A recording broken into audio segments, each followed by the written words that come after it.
So now we had this invention, we filed a patent, and we went out to raise money because we needed a bunch of money to start this company. So we started pitching to venture capital firms, one after the other after the other. But this is just after the dot-com bubble had popped, and it was really hard to raise money. And we pitched to over 100 venture capital firms that said no to us, 100.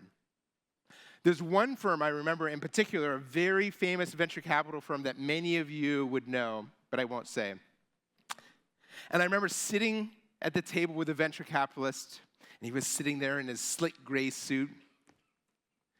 I showed him the demo of Shazam, and he said, "I don't see why anyone would ever use that." And I remember thinking, I've got to prove this guy wrong. I've got to prove him wrong. So he didn't invest. But we did raise money from 3 venture capital firms. And now that we had this money from 3 venture capital firms, $7.5 million, now we had to build the business, right? And as I said, you have an idea, but you'll just keep hitting obstacle after obstacle after obstacle that you've got to overcome. It's not just about one idea. So the first obstacle is, wait, hold on. If you're going to build a music recognition business, the first thing you need is the music. And there's no digital databases at the time. There was no Spotify, no iTunes, no digital databases. Music was in the form of CDs at that time. And we didn't have the CDs. So we didn't have a digital database, and we didn't have the CDs, but we need all the music. Right? Just think about like if you were trying to build some new use of technology right now in your department and what you're doing, you're going to immediately hit an obstacle. What are you going to do? It's so easy to see that obstacle and go, all right, it looks like we can't do this. Looks like we can't do this. That would cost a lot of money to buy every single CD. So here's what we did. We went to the largest distributor of CDs in the United Kingdom, because ours is where we started Shazam, in London, in the United Kingdom. This company sent the CDs out to all the record stores. They had one of every single CD in the United Kingdom. And we sat at the table with their executives with their grizzly beards. And we leaned across the table and we said, the world is changing. The world is moving to digital.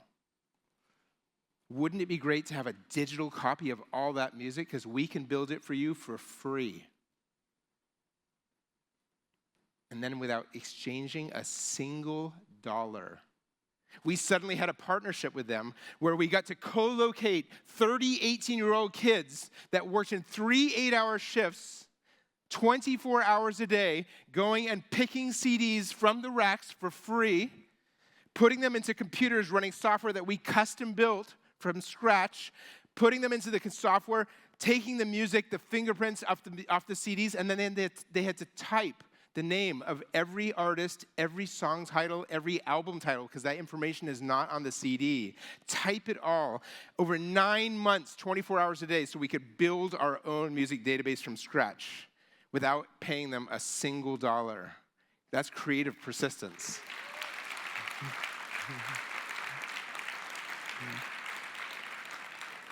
So you hit those obstacles and you just come up with those solutions along the way.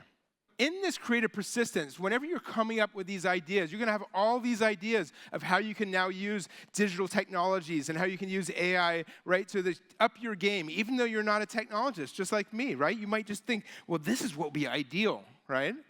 But when you do that, you'll have this idea, and then I guarantee you, you'll start to proceed to do it, and then you'll, it can't be done. I just found out why it can't be done, right? You'll hit some barrier. You'll hit some barrier. But there's a problem that we all have, everyone here, including me. When we encounter barriers, we respect them like authorities. And we say, can't be done. I guess we should move on. And you should not respect them. You should defy those barriers.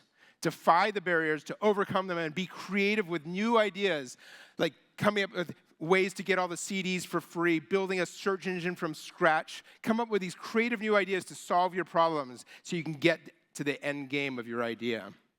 The most rewarding moment for me in Shazam was actually not the day that we invented the algorithm that everyone said was impossible.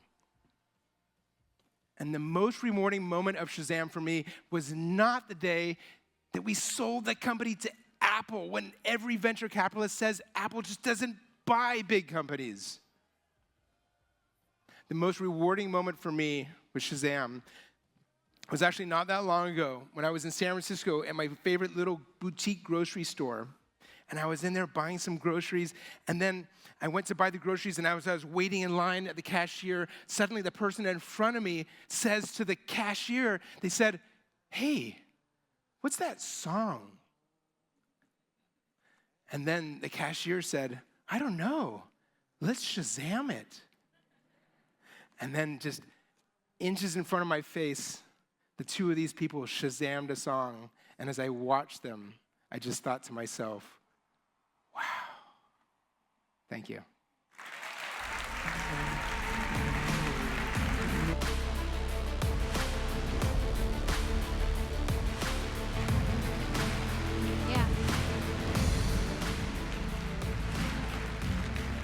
Wow, Chris, wow. Thank you so much for this. This was amazing. I mean, there's a standing ovation.